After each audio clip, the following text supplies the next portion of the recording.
આકાશવાણી ભુજ સમાચાર અશરફ નથવાણી વાંચે છે. નમસ્કાર. અમદાવાદથી લંડન જઈ રહેલું એર ઇન્ડિયાનું પેસેન્જર વિમાન આજે અમદાવાદ વિમાની મથક નજીક મેઘાણીનગર વિસ્તારમાં દુર્ઘટનાગ્રસ્ત થયું છે. નાગરિક ઉડ્ડયન મહાનિર્દેશાલયના જણાવ્યા અનુસાર ફ્લાઇટ નંબર AI 171માં 242 લોકો સવાર હતા, જેમાં 2 પાયલોટ અને 10 કેબિન ક્રૂનો સમાવેશ થાય છે. આમાંથી 129 ભારતીય નાગરિકો, 53 બ્રિટિશ નાગરિકો, 1 કેનેડિયન અને 7 પોર્ટુગીઝ નાગરિકો છે. ઇન્ટર્ન ડોક્ટરો માટેની અતુલ્ય હોસ્ટેલના બિલ્ડિંગ પર પ્લેન પડતા ત્યાં પણ જાનહાનિ થઈ હોવાની માહિતી મળી રહી છે. એલર્ટ મળતા જ અગ્નિશમન દળ, police, national disaster response force, આરોગ્યની ટીમો ઘટના સ્થળે પહોંચી ગઈ હતી અને સતત રાહત અને બચાવ કાર્યમાં લાગેલી છે. 130 જવાનો સાથેની આર્મીની ટીમ પણ તૈનાત કરાઈ છે. ઘાયલોને સારવાર માટે અમદાવાદ સિવિલ હોસ્પિટલમાં દાખલ કરવામાં આવ્યા છે. સૈન્ય હોસ્પિટલને પણ સ્ટેન્ડ બાય રાખવામાં આવી છે. રાજ્યના મુખ્યમંત્રી ભૂપેન્દ્ર પટેલે કહ્યું છે કે ઘાયલોને હોસ્પિટલમાં લઈ જવા માટે ગ્રીન કોરિડોર ગોઠવવા અને પ્રાથમિકતાના ધોરણે તમામ તબીબી સુવિધાઓ ઉપલબ્ધ કરાવવા માટે પણ સૂચનાઓ આપવામાં આવી છે. દુર્ઘટનામાં મૃત્યુ પામેલા લોકોની ઓળખ માટે તેમના સગાઓના DNA સેમ્પલ લેવા અમદાવાદ સિવિલ હોસ્પિટલ દ્વારા વ્યવસ્થા કરાઈ છે.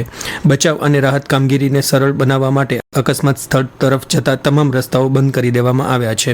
અમદાવાદ એરપોર્ટ ઓથોરિટીએ વિવિધ ફ્લાઇટ્સના મુસાફરોને સંબંધિત એરલાઇન્સ સાથે સંપર્ક કરીને ફ્લાઇટની વિગતો મેળવીને જ એરપોર્ટ માટે નીકળવાની અપીલ કરી છે.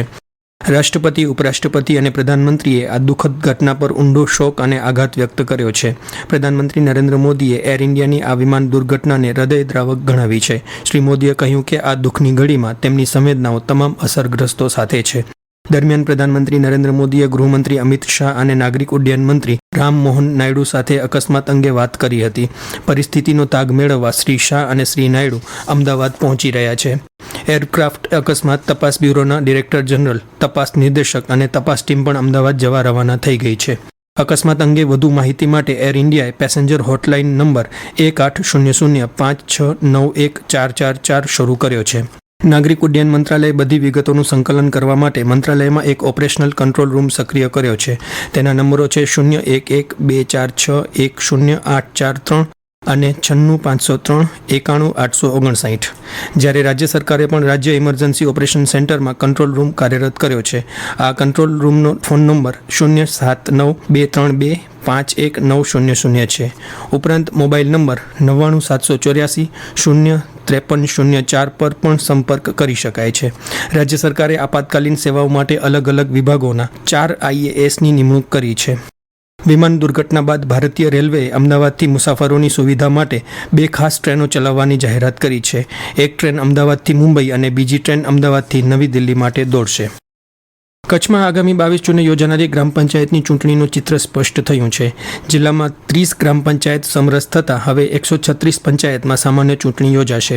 તાલુકાવાર જોઈએ તો ભુજમાં સૌથી વધુ 9 પંચાયત, અંજારમાં 6, મુન્દ્રામાં 5, ભચાઉમાં અને માંડવીમાં 3, રાપરમાં 2 અને અબડાસામાં 1 પંચાયત સમરસ થઈ છે. સમરસ થયેલી પંચાયતોને રાજ્ય સરકાર વિશેષ ગ્રાન્ટ ફાળવશે. તો ઉમેદવારી પત્રો પાછા ખેંચાયા બાદ હવે કુલ મળીને સરપંચ અને સભ્યપદ માટે 1662 ઉમેદવારો વચ્ચે ચૂંટણી જંગ ખેલાશે. ઉમેદવારોનું ચિત્ર સ્પષ્ટ થતાં જિલ્લા વહીવટીતંત્રએ બેલેટ પેપર તૈયાર કરવા સહિતની કામગીરી શરૂ કરી દીધી છે.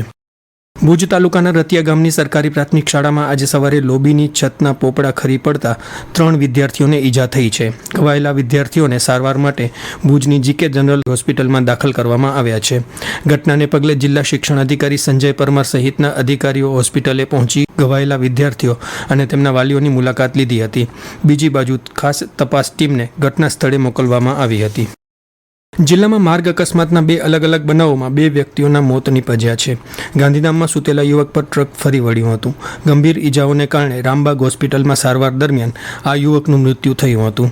જ્યારે નલિયા નજીક જખો રોડ પર જતા ટ્રેક્ટર આડે કૂતરું આવતા અચાનક બ્રેક મારતા તેના પર સવાર 16 વર્ષીય તરુણ નીચે પડી ગયો હતો. ટ્રેક્ટરના ટાયર નીચે આવી જવાથી માથામાં ગંભીર ઈજાના કારણે તેનું મોત નીપજ્યું હતું. ભચાઉ સામખિયાળી હાઈવે પર ગઈકાલે રાત્રે ડીઝલ ટેન્કરમાં આગ લાગવાની ઘટના સામે આવી છે. ઘટનાની જાણ થતાં જ ભચાઉ નગરપાલિકાની ફાયર ટીમ તાત્કાલિક ઘટના સ્થળે પહોંચી ગઈ હતી. ફાયર ટીમે લગભગ 3 કલાક સુધી સતત પાણીનો મારો ચલાવીને આગ પર કાબૂ મેળવ્યો હતો. આ સાથે સમાચાર બુલેટિન પૂરું થયું. નમસ્કાર.